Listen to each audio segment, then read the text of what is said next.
hit that subscribe button and tap the bell icon. The message said, "Just rest, Mom. We'll check in later." That was it. One sentence. No plan. No offer to pick me up, no warmth. And yet, those words shattered something inside me because I wasn't in my living room. I wasn't resting at home.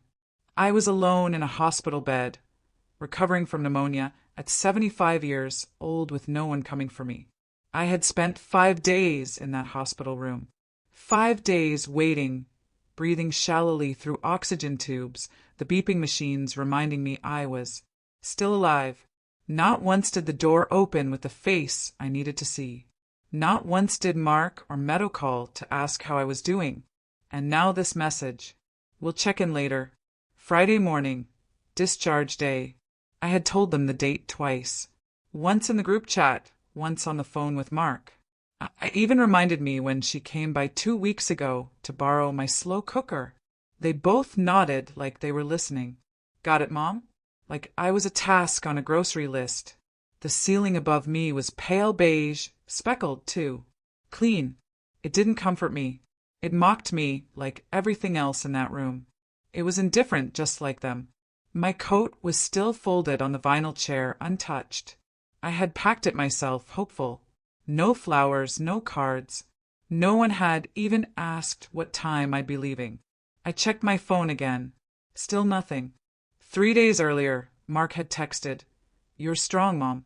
You'll be out before you know it." When I reminded him I was being discharged on Friday, his only reply was a thumbs-up emoji. That thumbs up, not even a full sentence, just a dismissive flick of his finger. After everything I'd done for him, that's what I got. I raised him on my own after his father left. Worked nights cleaning offices so he could have braces and a basketball uniform.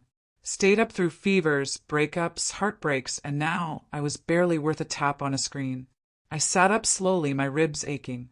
The nurse came in with a clipboard. "Mrs. Palmer, your discharge papers. Do you have someone picking you up?" I smiled. I nodded. I lied. "Wonderful," she said, not unkindly. She didn't know I was alone. The sun moved across the floor. 2 hours passed. I watched a woman in her 60s while her husband out, their daughter carrying bags behind them. A man across the hall, left with his teenage son at his side. Even the patient in the next room, who spent the night groaning in his sleep, was met with hugs and tears. No one came for me. At 4:18 p.m., I opened Facebook. Neto had posted a photo. First day of vacation. Finally unplugging. #family. Time #ocean views. There they were, Mark, Meadow, and the kids. All 4 of them on a cruise ship, grinning in matching navy shirts. Behind them, the sky blazed orange and blue over calm water. I stared at the picture, my mouth dry. My hand trembled. No guilt in their eyes. No sign they even remembered where I was. Mark looked relaxed. Meadow was glowing. The kids smiled like they were on top of the world. I zoomed in, desperate to find some flicker of discomfort. There was none. A few minutes later, Meadow sent a text. "Hope, you understand, Olivia. We booked this months ago and couldn't reschedule. Mark said you were feeling better. Hope you understand." Understand what? That they had left me alone in a hospital room while they sailed into the sunset. That I was worth less than a last-minute cancellation fee.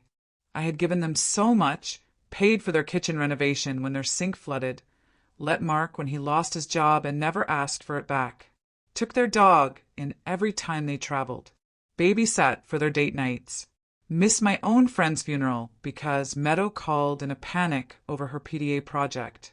I was always there, always answering the phone, always giving. And now I was alone. I wasn't family. I was background, the one who helped but didn't matter. The support act, forgotten when the lights dimmed. That night, the nurse offered me an extra blanket. I didn't sleep. I just listened to the soft buzz of machines and the occasional cough from the hallway. My body ached, but not like before. This ache was different, deeper. The next morning, I changed back into the clothes I wore when I arrived. My coat, still smelled faintly of cinnamon from the tea I used to make for the kids. No one had brought me clean clothes. No one asked if I needed anything. In the lobby I waited. An hour passed. I checked my phone. No messages. I called Mark straight to voicemail. At 10:14 a.m. I ordered a rideshare. A young man named Kevin pulled up in a small silver car. He looked at me kindly. Coming from surgery? No, I said, just getting home. He helped with my bag. Didn't ask anything else. The ride was quiet. When I walked into my house, it felt like stepping into someone else's life. The furniture was clean. The air smelled of lavender, but it wasn't welcoming. It felt hollow. Every surface reminded me of them. On the mantel, a photo from Christmas 3 years ago. I had paid for the photographer.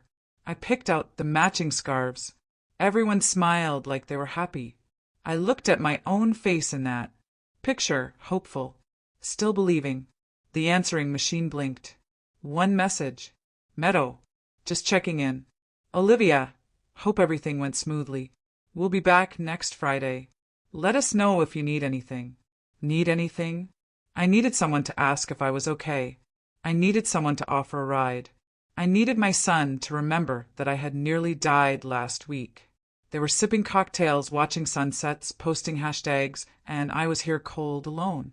I wasn't crying anymore. That phase had passed.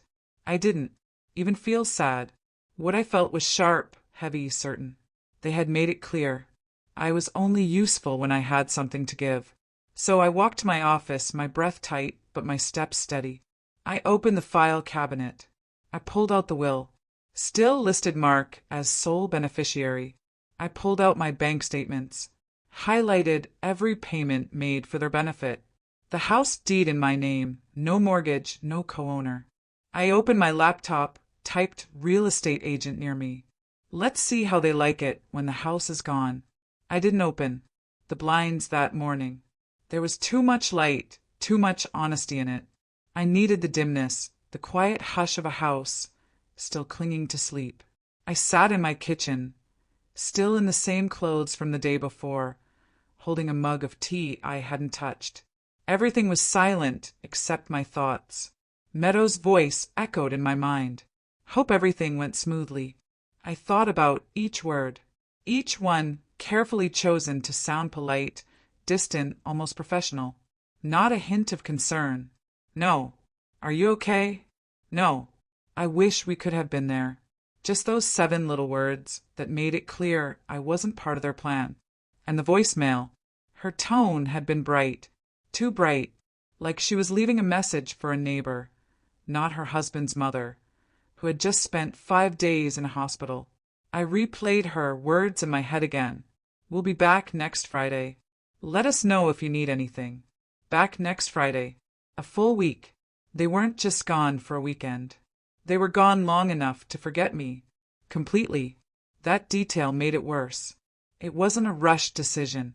It was planned, scheduled, executed, and I was never part of it. Mark hadn't called. Not a single message, not even to say, "Hope you're home safe."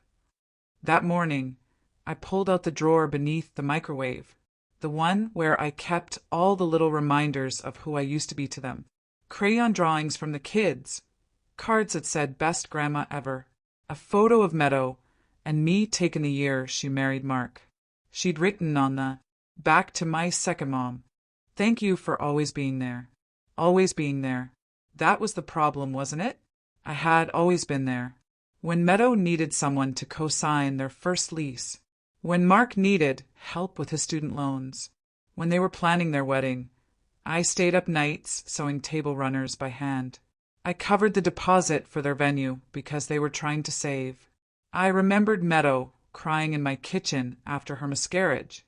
How she said she didn't want anyone else around, just me. I held her while she sobbed, made her tea, let her sleep in my bed while I took the couch. And now I was a footnote. I walked into the living room and looked around. The couch, I bought it so Meadow would have a place to nap during her pregnancy. The ottoman, a gift from me last Christmas. The framed prints on the wall, all my doing. Everything I'd poured into their lives was right there, tangible, but I had become invisible. I sat down and opened my laptop. I didn't go back to the real estate listings yet. Instead, I opened my bank statements. That's when the real egg started. There it was in black and white. Grocery runs for their house, birthday party supplies, pet grooming, school supplies for the kids, hundreds of small transactions, and none of it for me. I'd bought them a new refrigerator when theirs broke. Paid for Tommy's summer camp, Emma's ballet lessons.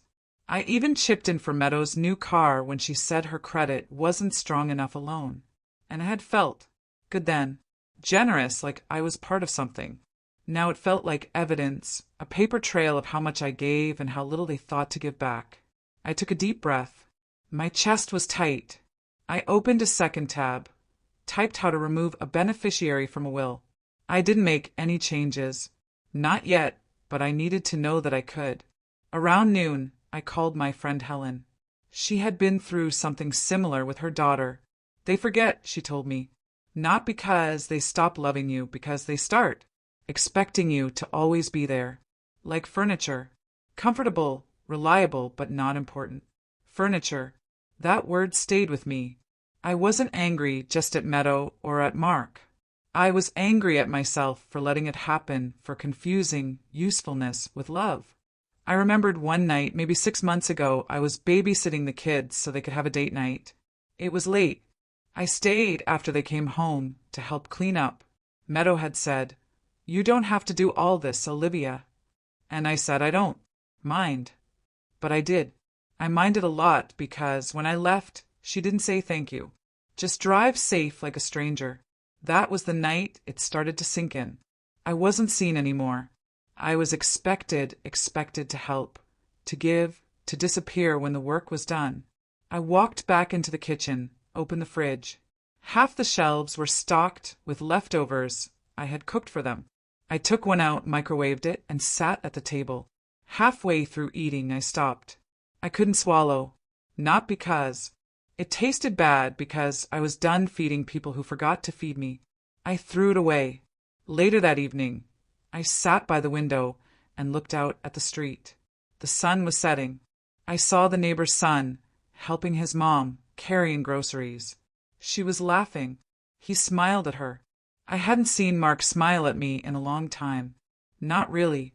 Not the way he used to when he needed me. The next morning, I called my lawyer, asked for an appointment. "Just want to go over some estate details," I said. He didn't. Ask questions. I opened the hallway closet, pulled out the bag with all the kids' toys I kept here. I sat on the floor, sorting through them. Not one of these toys had been touched in months. Mark and Meadow used to bring them over every week. Sunday dinners, family board games. Now, I hadn't seen them since Easter, and even then they left early because Meadow had a headache. A headache. That was her excuse when I asked her to come with me to the doctor once, too. Another time when I invited them to a family reunion, she said, "We need to think about our own traditions." Every time I tried to hold on, she let go a little more. Mark never pushed back, never asked questions. He just followed. Or maybe it was easier that way. I boxed up the toys, labeled the bin for donation. I wasn't angry. I wasn't crying. I was clearing space. For what? I didn't know yet. But I knew it wouldn't be for people who couldn't bother to check if I made it home. I logged back onto the real estate site, typed in my address, looked at the estimate. It was more than I expected. Good. I closed the laptop, picked up the phone, called the realtor. "Yes," I said. "I'm ready to talk." Her voice was warm, professional. She asked when I wanted to meet. I chose Tuesday. I hung up and looked around the house. Everything here was mine. I had paid for every tile, every curtain. I had cooked thousands of meals in that kitchen, most of them not for me. This house had given so much, but it had also taken my time, my energy, my silence. And now I was ready to take something back. Not out of revenge, out of clarity. The hallway felt colder than usual. Not from the weather, but from something else. Something inside me had shifted. I moved through the house with quiet purpose, like each step was part of a plan I hadn't spoken aloud yet. I had made the appointment. The realtor would be here Tuesday, and for the first time in a long time, I wasn't waiting for anyone else to tell me what came next.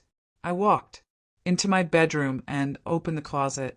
The sight of it, packed with decades of sweaters, jackets, shoes I no longer wore, made my chest tighten. This house had been full of life once, full of Mark's laughter echoing down the hall, Meadows' voice calling from the kitchen, the kids running barefoot from room to room. Now it was full of things, heavy, silent things that reminded me what I used to mean to them. I sat on the edge of the bed, a stack of photo albums beside me. I opened one, the plastic, pages crackling. A picture of Mark at age 10, missing a front tooth, grinning with cake on his cheek.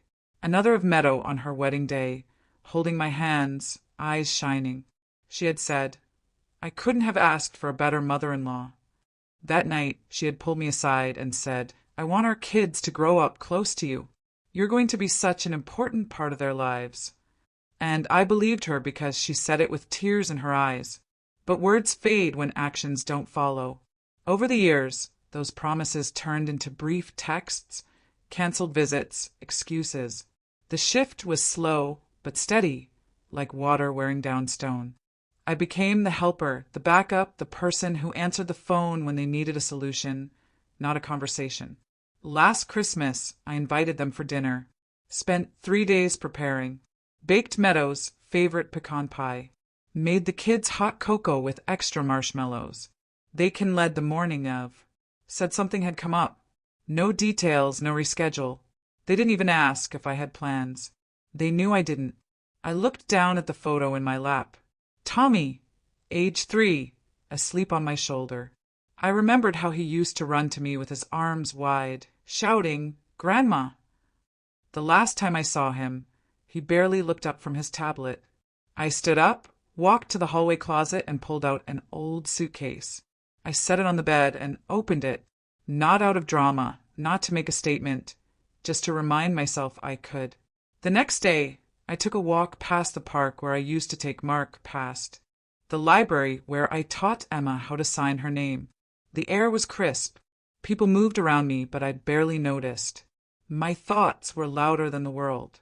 When I got back home, there was a message blinking on the phone. My heart quickened. It was Meadow. "Hey, Olivia. Just checking in. Hope you're feeling better. We're about to board for another excursion, but let us know if you need anything." There it was again, the emptiness in her words, checking in.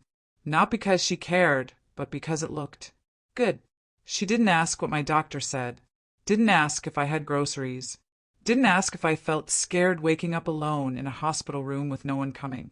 She wanted the credit for calling, not the connection. And then just as I was about to delete the message, something sharp cut through my thoughts. It reminded me of something I hadn't thought about in decades. When I was 23, my own father kicked me out. I had just told him I was pregnant with Mark. His face didn't change. His voice didn't rise. He just said, "You made your choice. Now live with it." I remember packing my things that night in a single suitcase, sitting alone at the bus stop. My entire life reduced to 2 bags and a name they no longer wanted to speak. I made a choice then to never treat my child that way, to always be there, to be dependable, steady kind. But what had that gotten me now? I paid for everything. I showed up for every disaster. And still, I wasn't even worth a seat at their table. It was unfair, cruel even, and yet I could have yelled. I could have called Mark and unleashed the pain, the resentment, but I didn't. I stayed silent, not out of fear, not out of weakness, but for him, because I still wanted to believe he could come back from this, that maybe deep down my son still remembered who I was to him. That night, I made a list, not of chores, not of groceries, a list of every time I had been there for them, paid for their wedding venue deposit, hosted both baby showers, took care of their dog during 2 vacations, bought new tires for Meadow's car, took the kids every weekend for 6 months when Mark was between jobs, paid off Meadow's credit card once without ever mentioning it, bought them groceries during the pandemic, Cancelled a long, aided trip to take care of Meadow after her surgery. Let them live with me for 6 months during home renovations. The list filled 3 pages. Then I made a second list, a list of every time they had been there for me. It still fit on a sticky note. That was the night the bitterness truly settled in. Not loud, not wild, just steady.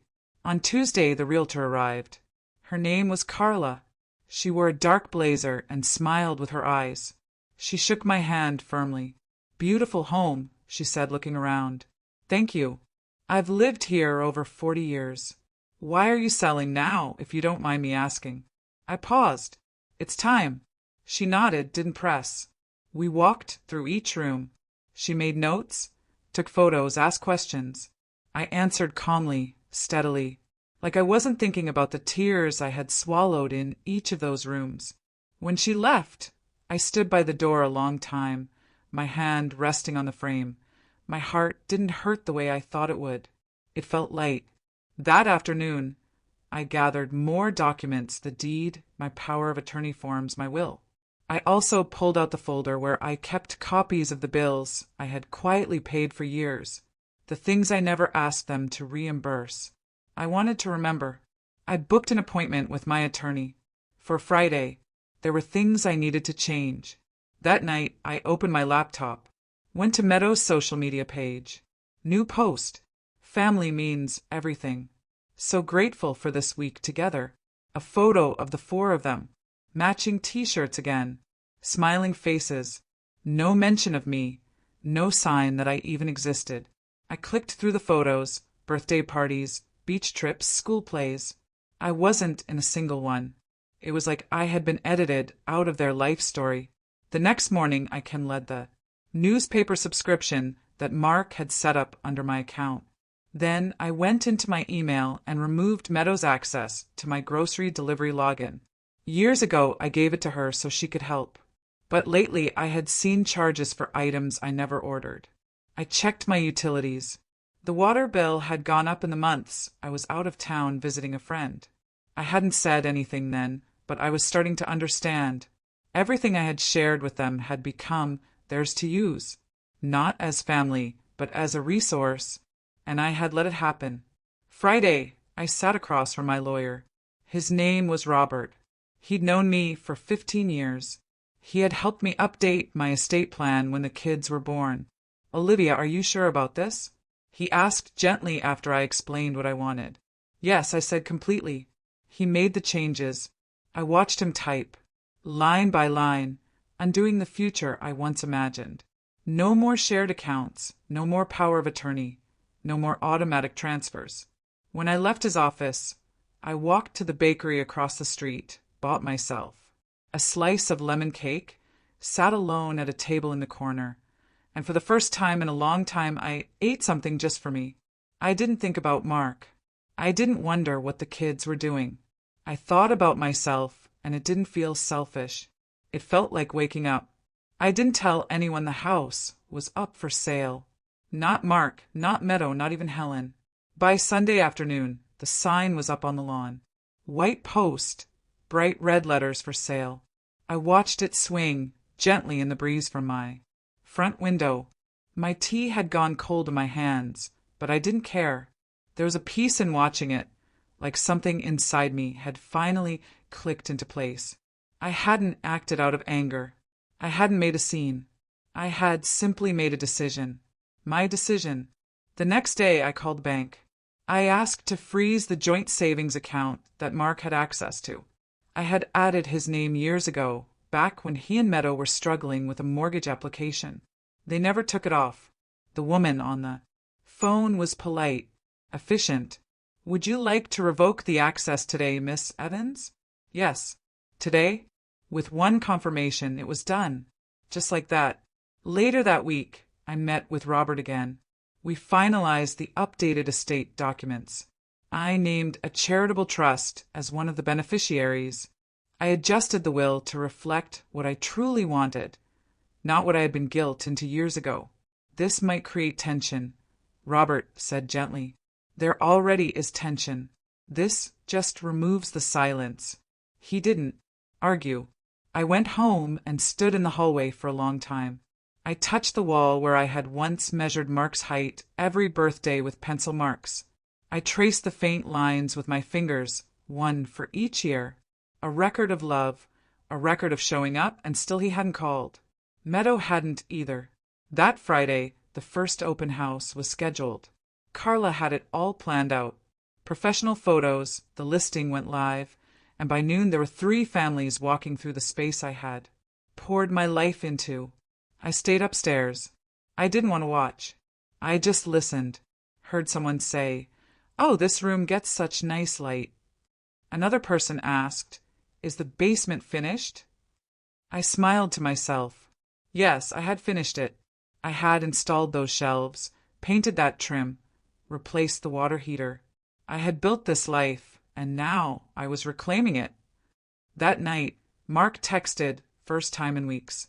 "Hey, Mom, did I just see your house listed online?" "No." "Greeting." "No." "How are you?" Just that. I stared at the message for a long time. My thumb hovered over the keyboard, but I didn't reply. The next day he called. I let it ring. Then the voicemail pinged. "Mom, what's going on? Why didn't you tell us? Is everything okay? Are you sick?" I saved the message, not to hurt him, just to remember that even now, with everything undone, the first thing that made him reach out was losing access to something he assumed he owned. Not me, not my feelings. The house. Monday morning, there was a knock on the door. I opened it to see Mark standing there. He looked surprised. Maybe he didn't think I'd answer. "Mom, can we talk?" I stepped aside, let him in. Didn't say a word. He sat on the couch like it was still his, like it had always been his. "Why didn't you tell us you were selling the house?" I sat across from him. "Because it's mine," he blinked. That took him off guard. "Of course, it's yours. I just mean we could have helped." Helped? When I was in the hospital, no one called. When I came home, no one visited. When the fridge broke 2 months ago, I paid for it myself. "You haven't helped in years, Mark." His jaw tightened. "That's not fair, isn't it?" He didn't answer right away. "We thought you liked doing things. You never said anything because I believed it mattered to you. I believed I mattered." He looked away. "Meadow's been busy. The kids have things, and I had a life too. A life I stopped living so yours could continue without interruption." Then he exploded. "So that's it. You just cut us off. You don't even talk to us first. Just go behind our backs and lock us out of everything. What kind of mother does that?" His voice rose. He stood. "You're punishing us because we didn't call enough, because we didn't show up every second. That's not how life works, Mom." "No," I said quietly. "This is how life works when you take and forget who you're taking from." He paced. "Meadow's furious. She said this is dramatic, that you're trying to guilt us into crawling back." I stayed silent. "The kids are confused. You know that, right? Tommy cried when he heard you were moving." Emma said, "Why doesn't Grandma love us anymore?" That one hit hard. I swallowed. "You told them that?" He didn't answer. "I have always loved them. I just don't want to disappear in front of them. I want them to remember me as someone who mattered, not someone they only saw when it was convenient." Mark stared at me, his mouth tight. "You're not who I thought you were." I nodded. "Neither are you." He stormed out. An hour later, Meadow called. Her voice was sharp. "I don't know what you're doing, Olivia, but this is not how families behave. Selling the house? Cutting us out? It's cruel." "No, Meadow. What was cruel was watching you post pictures from a vacation while I was alone in a hospital bed." She went quiet. "We were under a lot of stress. I know, and I was always the release valve, but I can't be that anymore." She scoffed. "So you're just disappearing? Is that the plan? Just vanish and leave us in the lurch? You think you're teaching us a lesson?" "No," I said. "I'm saving myself."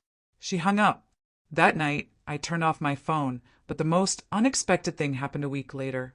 A week after I cut contact, a letter arrived. It wasn't from Mark, not Meadow, not even from one of the grandkids. It was from someone I hadn't heard from in years. Cynthia, an old neighbor. The envelope was pale blue, handwritten and neat. Inside was a short note. Olivia, I don't know what happened exactly, but I want you to know something. My daughter saw you in the store last week, and she told me how kind you were to her when she was going through her divorce. She said you were the only one who listened. Thank you. We never forget kindness. That note broke me in a way the others hadn't, because it came without expectation. It came from a place of quiet memory, not obligation.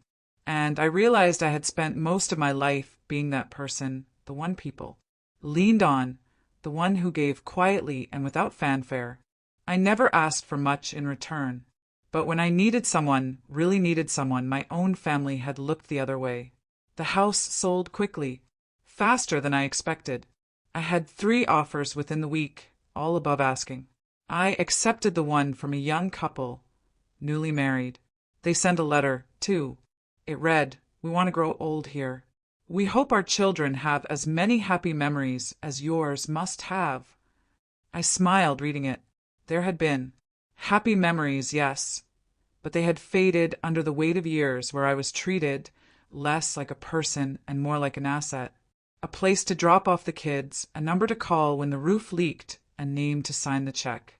Packing up the house wasn't as hard as I thought. Maybe because I had already done the emotional packing long before.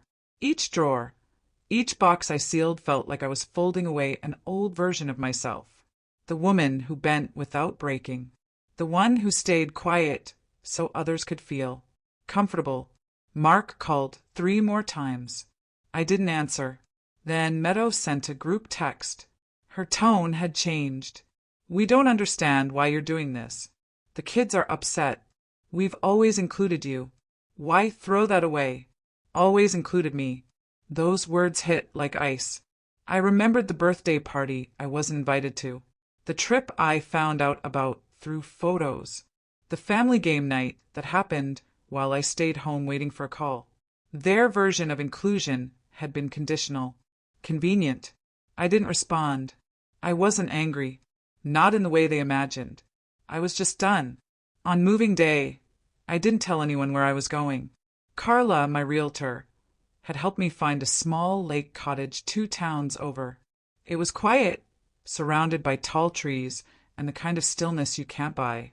I arrived with 2 suitcases, a few photo albums, and the cat.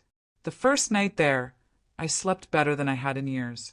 No notifications, no knocking, no pretending. I started small routines. Morning walks. Tea on the porch. I read books I had meant to finish years ago. I met a woman named Clara at the local cafe. We talked about books, not family. It felt like starting over, but not in a desperate way. More like turning a page you'd left blank for too long. Then another message, this time from Emma, my granddaughter. "Grandma, I miss you. Dad says you're mad, but I don't think that's true. Can I see you sometime? I have something I made for you." I stared at the message.